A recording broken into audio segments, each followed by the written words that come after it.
Most players in the NFL, almost every single one of them, gets eventually cut. It doesn't matter how good you are. It doesn't matter how many Pro Bowl you have made. At some point, someone tells you, we are moving in a different direction. Hand in your playbook and clear out your locker.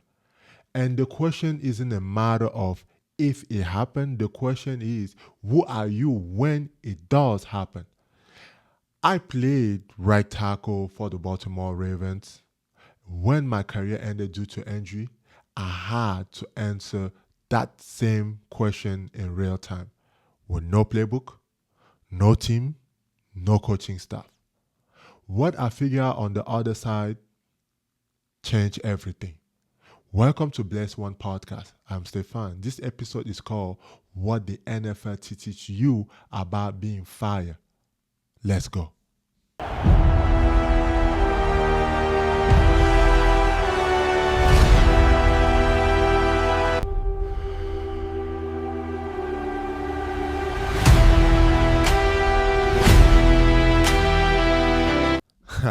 Now, before you think, oh, Stefan, I have never played a down of football in my life. What does this have to do with me or anything like that? Stay with me for a second, man, because I'm going to drop some dime here. Because a lot of people think football is just about playing the game, right? But there are also a lot of lessons that we get out of it. Because getting cut from the NFL and getting laid off from your job are the same emotional experience, right? The details maybe are different, but the devastation, yep, finally got it, the devastation is eventually the same, right? So you built your life around something, right? You woke up every day for it, you sacrifice for it, you define yourself by it. And then someone who has more power than you in that moment takes it away. That is not just an NFL story. That is a human story, right? So in 2024, right, some of the biggest company in America conducted what we call mass layoff. Whether you were in tech, in finance, in media, like whole department wiped out overnight. People who had been like loyal for a decade to those companies, to those businesses, guess what? They were gone just like that. And most of those people had no framework for what will come next because they may have defined themselves by their job title. Because nobody teaches you how to get cut. Nobody prepare you for the next transition, like for what comes after. Well, the NFL does. It's 18 Because hours. okay, it's 18 hour, okay, I guess. But the NFL does, right? The NFL prepare you because some people have been like you hear a lot of those success stories. A lot of people have been caught a lot of the time. Like the NFL also does it, maybe not directly, not in the classroom, like, but the game itself, like the culture, the pressure, like the constant competition with other people, like you have to build a set of mental tools that are exactly what you need when the rug gets pulled. You got to be prepared to be cut because tonight you can make the 53-man roster and tomorrow morning or not even like 2 hours later because someone else got cut somewhere else and he is actually a good player. Guess what? You just made the 53 today and they tell you you need to clear your locker. You are cut because they have to bring that person. The NFL teaches you. We see it all the time. So let me show you what those tools are that the NFL will teach you. Lesson number one, your roster spot is never guaranteed, and that is a gift. Nothing is guaranteed unless you are, who said it? I don't remember if it was Abraham Lincoln or someone or Addison, where he said nothing is guaranteed. There's only two things that are guaranteed in life, is taxes and death, right? So, because nothing else is guaranteed. Your spot is not guaranteed in the NFL, right? In the NFL, your position is up for competition every single day. I didn't say every single month, every single week, every single day. Like training camp, preseason, film review. Someone is always trying to take your spot. Someone is also trying to cut you to bring in a guy that will do the job maybe better. You cannot get comfortable. No matter how good you are, you cannot get comfortable. You cannot coast. You cannot say, oh, I'm going to rest right here. You cannot do that. That sounds stressful. Yes, it is. But it also means that you never stop improving. You never stop preparing. You never stop competing. You have to stay sharp, like Shannon Sharp. See what I did there? You have to stay sharp because you have to.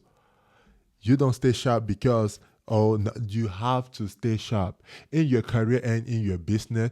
Treat it the same way, right? You have to treat it, your career, your business, exactly the same way. Your client can leave. Your client can find a better person that will provide that product, maybe 25 cents cheaper, or something happen, right?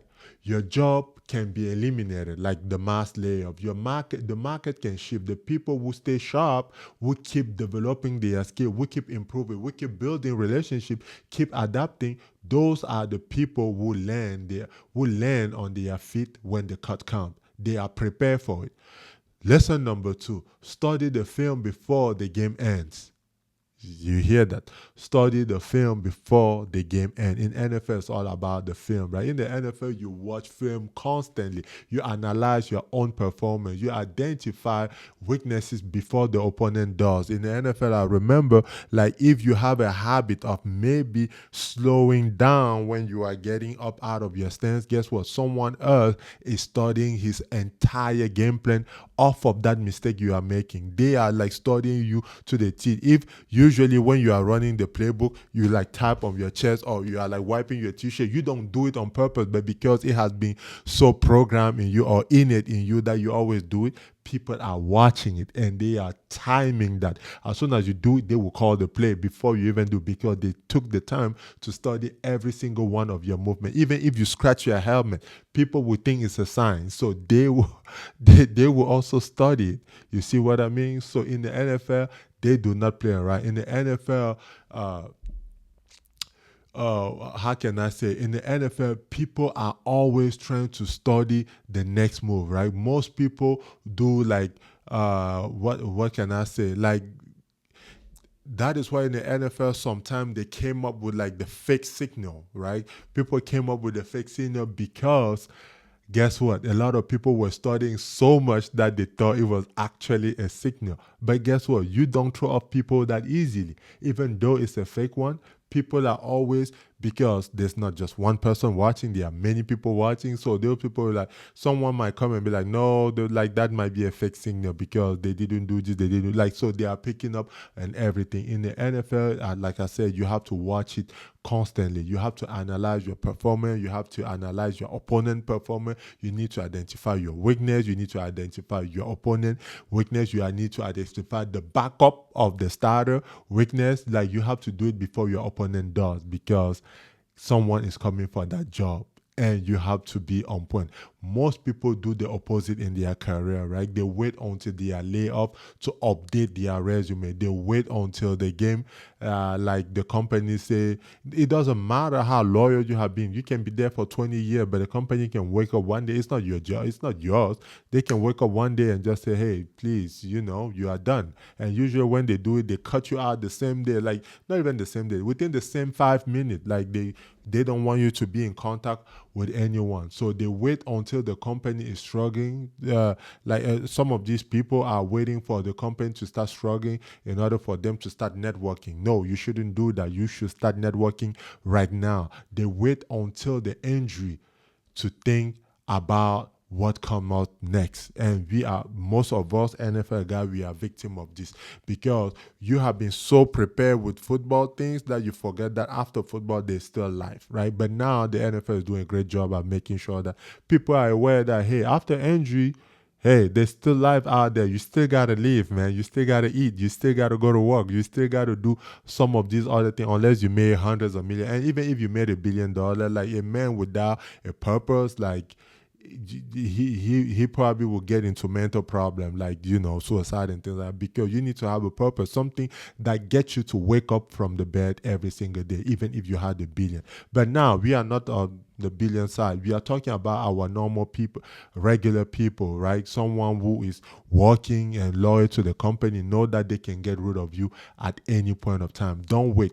Study your own film right now. What are your transferable skills? What will you do if your income disappear tomorrow? Like, what is your next play? What is your next game? What is your next step? Like, preparation is not permissivism. Preparation is professionalism, right? Because they say, what is luck? Luck is when opportunity meets what? Preparation. That is what luck is. At least that's what we were told in football. And I believe it to be true. Luck is when opportunity meet preparation. So lesson number 3, the locker room teaches you how to lose. A lot of people who are out there who are scared of failing. In the NFL, you need to learn how to lose. In the NFL, you lose games. Sometimes you lose it badly, like really badly. And the culture of a great locker room is not about like avoiding losses. It is about processing them correctly, acknowledge it, review it, right? We usually go over the last game and see what we could have done better, right? You learn, you gather feedback from, you acknowledge, you learn from it, you let it go, and you come back on Monday for a new game. It's a new week, it's a new everything. You start a new again, like the same rhythm. You acknowledge, you learn, you release, you return. Right, it is the exact framework for recovering from professional setbacks.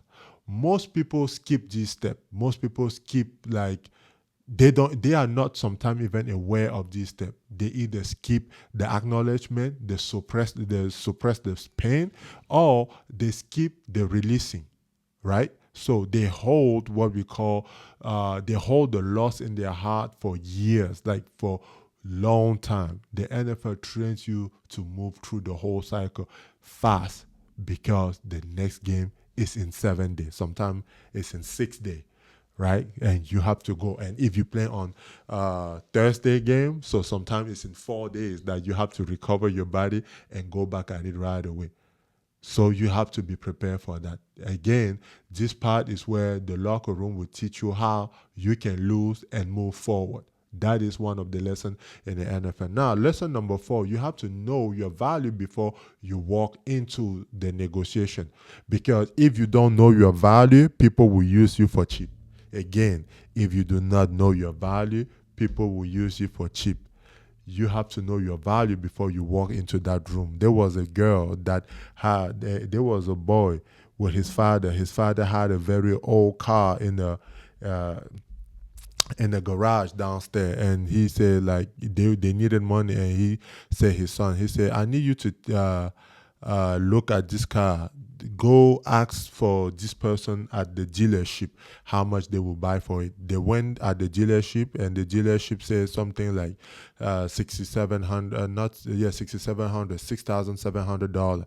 And he said, and he came back and he told the amount to his father, and then his father said, now take this to this auction over here, this specific auction, and ask them for how much they would charge for it. And over there, they were buying the same car for like $300,000.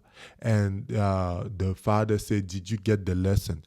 You need to know exactly the value that you have before you actually go out and step into someone else's turf, right? Because the wrong place will give you the bad value, and the right place will give you the value that you actually have or that you deserve. You guys see it? So before you walk into any room for negotiation, you need to know your own value. Every NFL player who navigate a contract knows their market value before they actually even walk in that room. They know what their comparable players are making. They have an agent who will help them through this process. They do the research.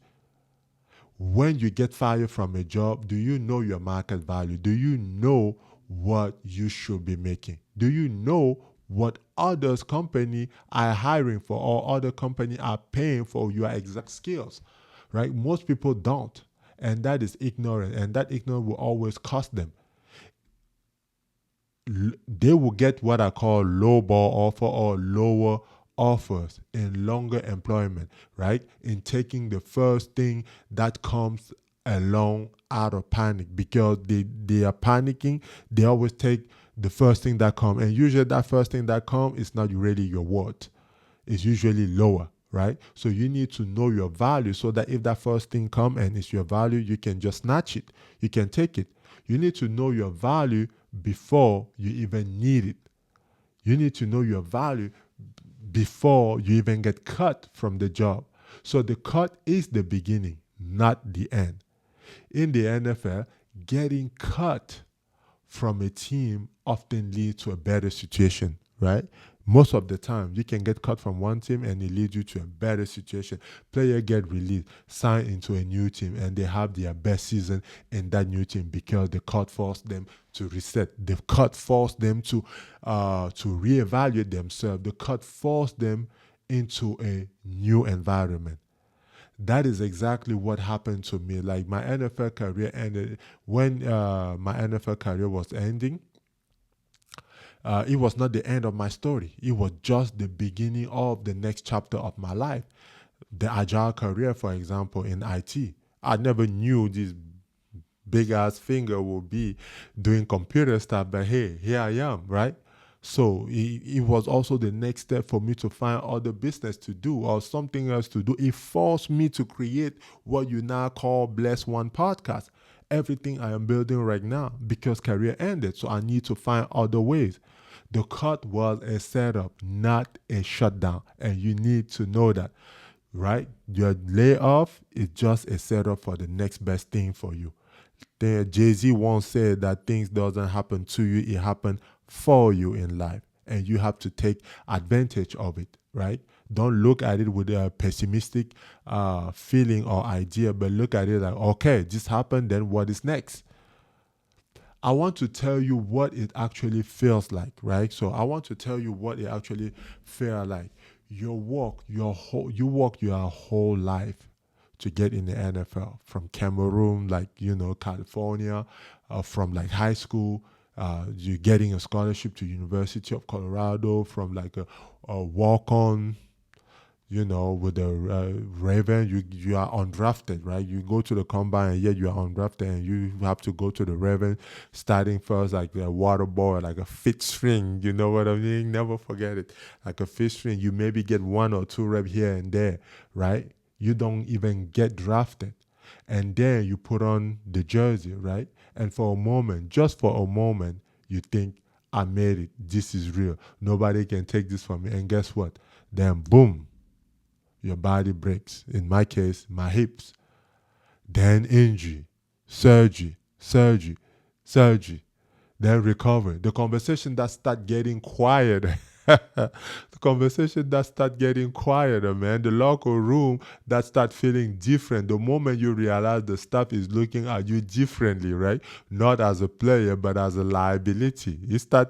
Trust me, if you haven't been injured, it's going to happen.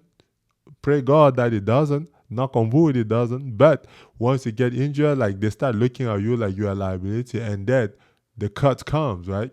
I won't lie to you. I was devastated, right? So not just because the career was over, but because I had tried so much of my identity, like, I have tied so much of my identity around that jersey, right? Like, hey, I'm in the league, you know what I mean?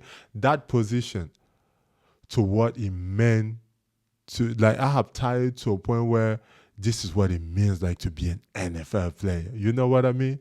And when that was gone, I had to ask, who am who am I now? Like, really, who am I now?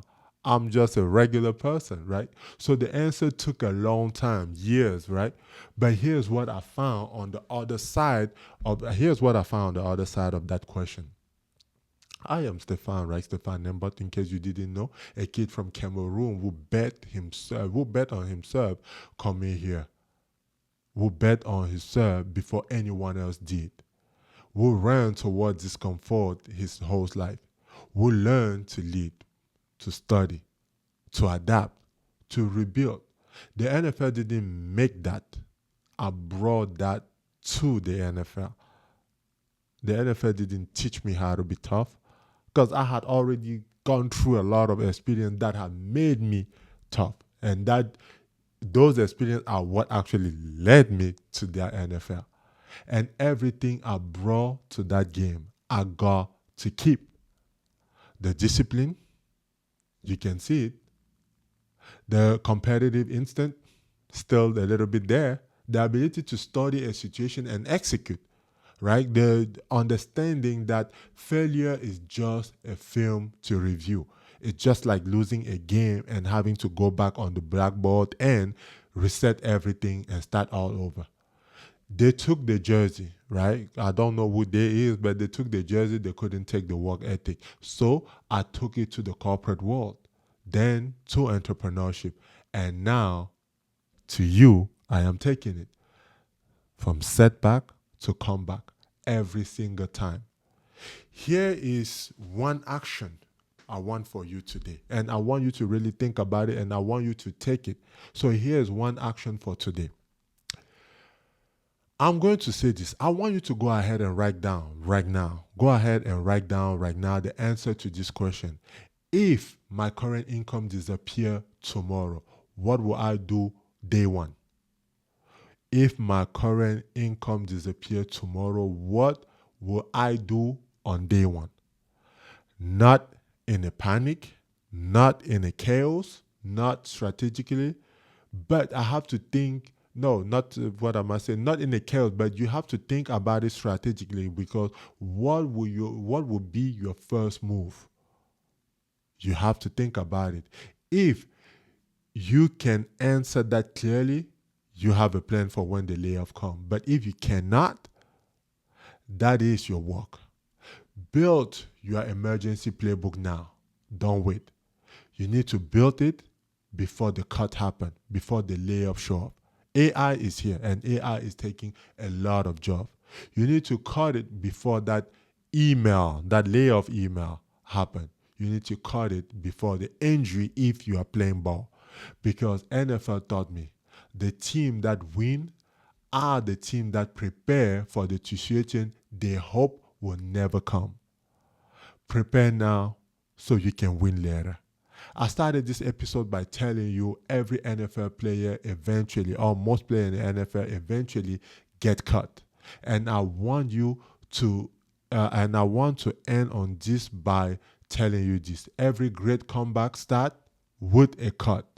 The moment that feels like the end, the layoff, the rejection, the injury, the failure, is the exact moment your real game begins. Because when you find out who you are without a title, without a job title, without the jersey, in my case, without the external validation, when you find out who you are and what you find, if you are willing to look, is that you are more. Again, when you find out who you are, and if you are willing to look, of course, is that you are more than any single job, than any single season if you are playing ball, than any single version of yourself. This is Bless One Podcast, a setback to comeback, man, every single time. Share with someone who got caught, who lost their job, who got laid off, who got injury. Please share with them so they can learn something from this and know that it's not over. It's just the beginning. Dive through them and alley-oop. All they have to do now is to dunk it. So leave a review and I will see you on the next episode next week. God bless. Peace.